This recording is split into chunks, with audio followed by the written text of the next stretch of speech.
There is a small house in Columbus, Ohio that holds every good memory from my childhood. My grandfather Harold built it with his own hands back in 1978.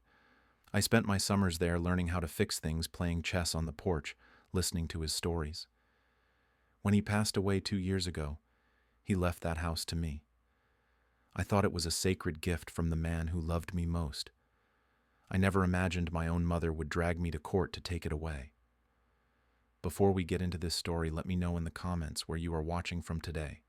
If you have ever dealt with family conflict over money or inheritance, hit that like button and subscribe to the channel. And if you think a mother would never do this to her own child, stay with me because what happened next changed everything I believed about family. Let me take you back to those summers at Grandpa Harold's house. The place was not fancy. 2 stories, a small garage and a backyard with a giant oak tree that must have been there for 100 years. The paint was always a little faded, and the wooden steps creaked when you walked up to the porch. But to me, it was paradise. Grandpa Harold was a carpenter. He lost my grandmother early before I was even born, and he raised my mother Linda and my Aunt Patricia mostly on his own. He was a quiet man, the kind who showed love through actions rather than words. Every summer, he would teach me something new: how to sand wood properly, how to fix a leaky faucet, how to play chess without rushing my moves. My mother rarely visited him. She always had an excuse. Work was busy. The drive was too long. She had a real estate deal closing. I did not think much of it when I was younger. Adults were busy. That was just how life worked. But Grandpa Harold noticed. I remember one evening we were sitting on the porch watching the sun go down, and he said something that stuck with me forever. He looked at me with those tired, knowing eyes and said, "My daughter only remembers me when she needs money. But you, Booker, you come here because you love me. That is the difference." I did not fully understand what he meant back then. I was just a kid who loved spending time with his grandfather. But years later, those words would make perfect sense. When Grandpa Harold got sick, I was 29 years old working as a software engineer in Cincinnati. The drive to Columbus took about 4 hours round trip. Every single weekend for the last year of his life, I made that drive. I would arrive Friday night, spend Saturday and Sunday helping him with whatever he needed, and drive back Sunday evening. My mother did not come. Not once. She called occasionally, always with the same excuses: a big project at work, a client meeting she could not reschedule. She promised to visit soon, but soon never came. Grandpa Harold passed away peacefully on a Tuesday morning in March. He was 84 years old. I was holding his hand when he took his last breath. The funeral was small. A few neighbors, some old friends from his carpentry days, Aunt Patricia, my mother, my younger sister Megan, and me. My mother cried during the service. She gave a beautiful speech about how much she loved her father. Watching her, I almost believed it. 3 days after the funeral, we gathered at the lawyer's office for the reading of the will. I did not expect anything. I was there to support the family, to hear what Grandpa Harold wanted done with his belongings. The lawyer, a soft-spoken man in his 60s, opened the envelope and began to read. Most of it was standard: some money to charity, his carpentry tools to a local trade school. And then came the part that changed everything. "I leave my house at 417 Maple Street, Columbus, Ohio, to my grandson Booker. He is the only one who stayed by my side, not out of obligation, but out of love." The room went silent. I looked up, shocked. My mother's face turned pale. Her lips pressed together so tight they almost disappeared. She did not say a word, but I could see something dark flash across her eyes. After the reading, she left without speaking to me. I moved into the house a month later. It needed some work, new paint, a few repairs, but I wanted to keep it exactly as Grandpa Harold would have wanted. I kept his workshop untouched. His reading chair stayed in the same spot by the window. It felt like he was still there with me. For the first few months, everything seemed fine. My mother started calling more often, which surprised me. We had never been particularly close. She would ask how I was doing, how the house was, whether I was settling in okay. Then the questions started to shift. "You know that neighborhood has really gone up in value," she said one day. "Houses there are selling for $350,000 now." I did not think much of it. She worked in real estate. Property values were just how her mind worked. A few weeks later, she came to visit the house for the first time since the funeral. She walked through every room taking pictures with her phone, commenting on the square footage, the lot size, the potential for renovation. "Have you thought about selling?" she asked casually. "You could make a nice profit, and you know you could share some of it with me. I am your mother after all. I could really use the money for my retirement." I told her I was not interested in selling. This was Grandpa Harold's house. It meant more to me than any amount of money. Her expression changed for just a moment. Her eyes went cold. Her smile tightened. Then she nodded, said she understood, and left. I thought that was the end of it. The end of. I thought she had accepted my decision. I was wrong. 8 months after the funeral, I came home from work to find an envelope in my mailbox. It was from a law firm I had never heard of. My hands trembled as I opened it. My mother was suing me. The document claimed that my grandfather was not mentally competent when he signed his will. It alleged that he suffered from dementia and that I had manipulated him during his final months to change his will in my favor. My mother was seeking to have the will invalidated so that the house would be distributed according to standard inheritance law, which would give her a significant share. I read the document 3 times, hoping I had misunderstood, but the words were clear. My own mother was accusing me of elder abuse, of manipulating a dying old man, of stealing from my family. I called her immediately. The phone rang and rang, but she did not answer. I tried again. Nothing. I sent a text message asking what was happening, why she was doing this. She never replied. That night I sat alone in Grandpa Harold's living room, staring at the walls he had built with his own hands, and I felt something break inside me. The next morning I called Derek. He had been my best friend since college, and he was now a lawyer specializing in estate disputes. I told him everything. "She is trying to prove your grandfather lacked mental capacity," Derek explained. "If she succeeds, the will becomes invalid and the estate gets divided according to Ohio intestacy laws. She would get a portion, probably a significant one." "But he was completely lucid," I said. "He read books every day. We played chess. He managed his own finances until the very end." "Then we need to prove that," Derek said. "Medical records witnesses anything that shows he was mentally sound when he signed that will." I started gathering evidence, but the emotional toll was overwhelming. A few days later, my sister Megan called. I hoped she was reaching out to support me. Instead, her voice was cold and distant. "Booker, you need to settle this," she said. "Just give Mom part of the house. She is his actual daughter. You are just a grandchild." "Megan, I took care of him for a year. Mom never visited once." "That is not what Mom says.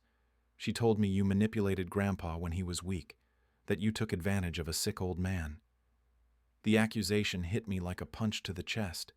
My own sister believed I was capable of something so terrible. "Megan, that is not true. I loved him. I would never do that." "If you do not settle this, you are going to tear this family apart," she said. "Think about that." She hung up before I could respond. The weeks that followed were some of the darkest of my life. My mother launched a campaign to turn everyone against me. She told relatives I barely knew that I had stolen from her. She posted on social media about her ungrateful son who had taken her inheritance. Some of my coworkers saw the posts. They started looking at me differently, whispering when I walked by. I felt completely alone.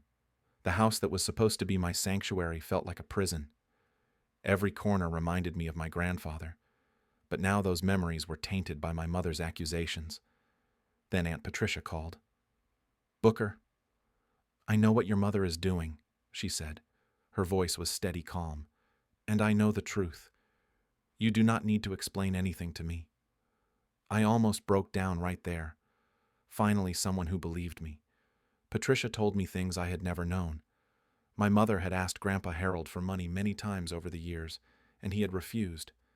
She had tried to convince him to sell the house and let her manage the proceeds. He said no every time. "Your grandfather wrote that will because he knew exactly what Linda would do if she got that house," Patricia said. "He knew she would sell it the moment the ink was dry. He wanted you to have it because he trusted you to keep it." Patricia agreed to testify on my behalf if the case went to trial.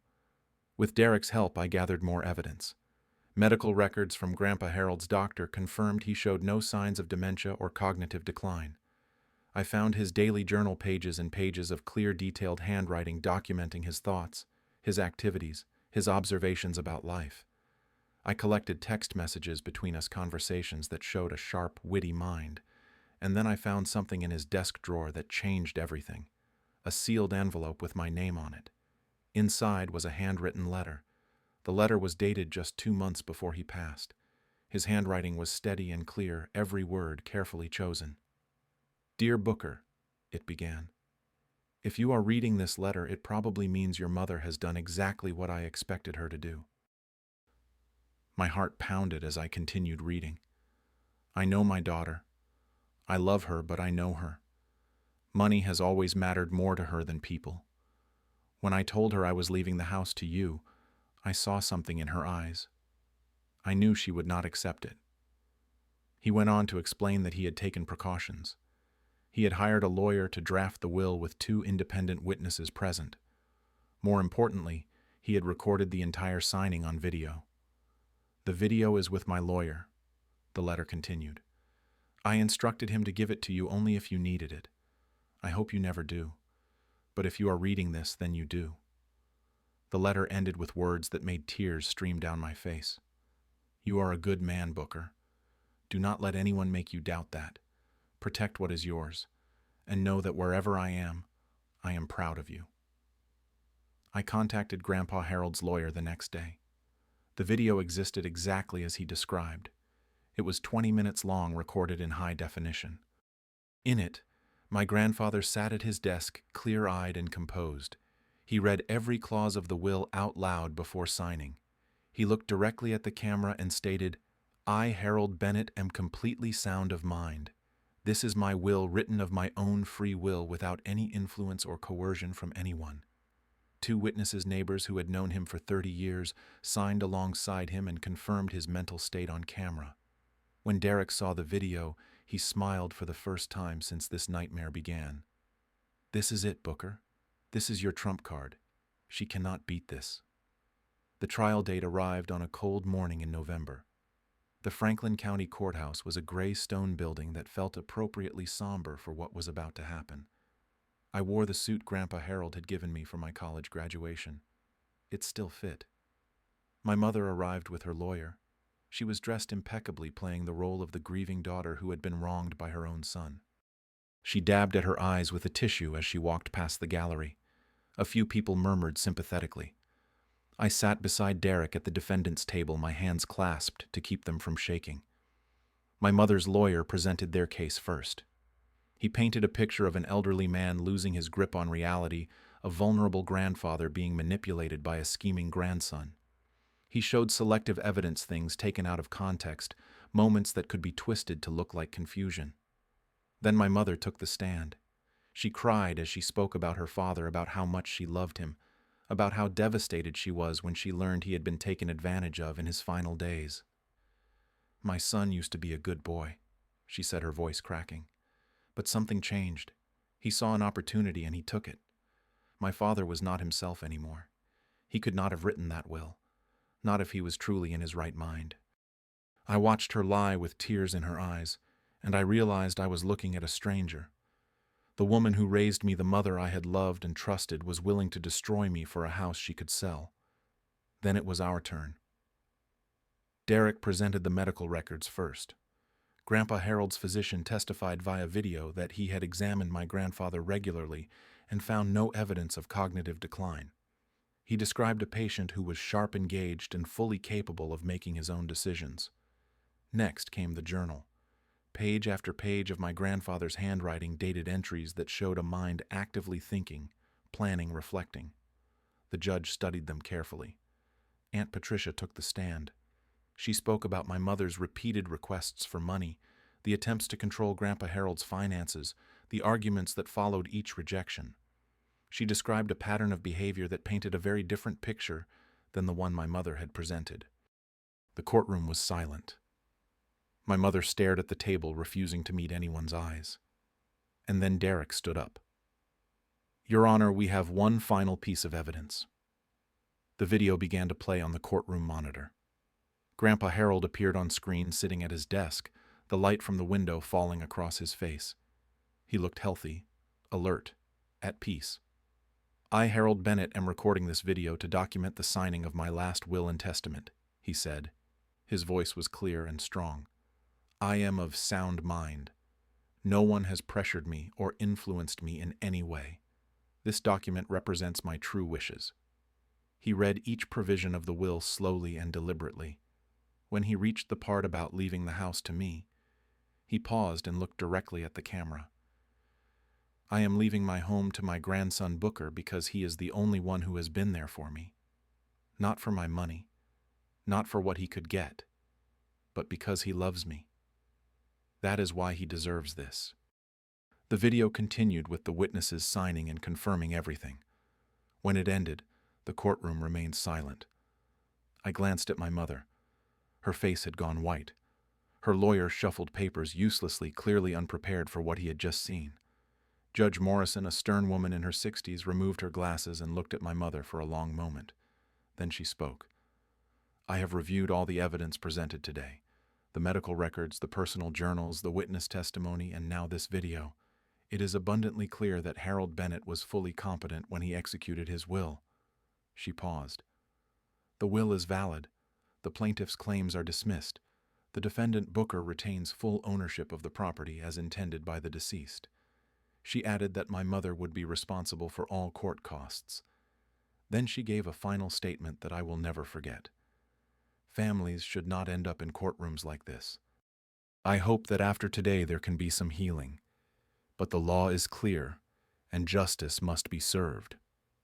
The gavel came down. It was over. My mother stood up immediately and walked out without looking at me. Megan followed her, though she paused at the door and glanced back at me for just a moment. I could not read her expression. Derek shook my hand. Aunt Patricia hugged me and whispered, "Your grandfather would be so proud." I stood outside the courthouse in the cold November air, and I did not feel victorious. I felt empty. I had won the house, but I had lost my mother. Maybe I never really had her to begin with. I drove back to Grandpa Harold's house alone. I sat on the porch where we used to watch the sunset together, and for the first time since he died, I let myself cry. The months after the trial were difficult in ways I had not expected. I thought winning would bring relief, but instead, there was just silence. My mother did not call. I did not call her either. We existed in different worlds, now connected only by a shared past that felt more like fiction than memory. I threw myself into work. I fixed things around the house that had been neglected. I repainted the shutters the same shade of blue Grandpa Harold had always used. I planted new flowers in the garden. I did anything to keep my hands busy and my mind quiet. But at night the silence was deafening. I would sit in his reading chair and wonder if I had made the right choice. Maybe I should have just given her part of the house. Maybe then I would still have a family. Then I would remember the lies she told in court. The way she accused me of manipulating a dying man. The social media posts calling me a thief. And I knew that giving in would not have saved our relationship. It would have only rewarded her for trying to destroy me. 6 months after the trial, my phone rang. It was Megan. "Booker," she said. Her voice was different, softer, unsure. "I need to talk to you." We met at a coffee shop near my house. She looked tired, like she had not been sleeping well. For a long time, she just stirred her coffee without drinking it. "I talked to Aunt Patricia," she finally said. "She told me everything. About how you took care of Grandpa. About how Mom asked him for money all those times. About why he really wrote that will." She looked up at me, and I saw tears in her eyes. "I am so sorry, Booker. I believed her. I believed everything she said about you. I was so wrong." I reached across the table and took her hand. "You did not know the whole story. She is your mother. Of course you believed her. But you are my brother. I should have listened to you first." We talked for hours that day. She told me that our mother rarely mentioned the house anymore. She had moved on, found other grievances to nurse. She never admitted she was wrong. She probably never would. I do not expect her to apologize, I told Megan. I have accepted that. I have accepted. Accepting it did not mean it stopped hurting, but holding on to that pain was like carrying a weight that only got heavier with time. I had to set it down eventually, not for her, but for myself. Slowly, life began to feel normal again. Megan started visiting the house. We would sit on the porch and talk about Grandpa Harold, sharing memories we had both kept to ourselves for too long. Aunt Patricia came by regularly, always with food and stories. I invited Derek over for dinner one weekend, and he brought some friends from work. The house filled with laughter for the first time since Grandpa Harold passed. I realized that family is not always about blood. Sometimes it is about the people who choose to stand by you. I kept everything Grandpa Harold left me: his tools in the workshop, his books on the shelves, his reading chair by the window. This house was not just property. It was his legacy, and protecting it was my way of honoring him. Looking back, I learned something that I think everyone needs to hear. Not every family member loves you the way they should. Some people, even parents, see you as a means to an end. They will smile at you while calculating what they can take. They will hug you while planning how to hurt you. That is a painful truth, but it is still the truth. Protecting yourself from that kind of person is not selfish. It is survival. And it does not make you a bad son or a bad daughter. It makes you someone who refuses to be destroyed by the people who should have loved you most. Grandpa Harold taught me that in his final gift. He knew what my mother was capable of, and he gave me the tools to defend myself. That letter, that video, they were not just evidence. They were his way of protecting me even after he was gone. I do not hate my mother. I feel sorry for her. She lost something far more valuable than any house. She lost her son, her father's respect, and the chance to be remembered with love. That is a consequence she will carry forever. As for me, I am at peace. I have my grandfather's house. I have my sister back. I have friends who feel like family. And I have the knowledge that I did the right thing even when it was the hardest thing. So if you are out there dealing with something similar, if someone in your family is trying to take what is rightfully yours, know this: standing up for yourself is not betrayal. It is self-respect. And the people who truly love you will understand that. Now I want to hear from you. Have you ever had a family member betray your trust over money or inheritance? How did you handle it? Share your story in the comments below. And if this story touched you, please hit that like button, subscribe to the channel, and share this video with someone who might need to hear it. Your support means everything. Thank you for listening to my story. I hope it brought you some comfort, maybe even some courage.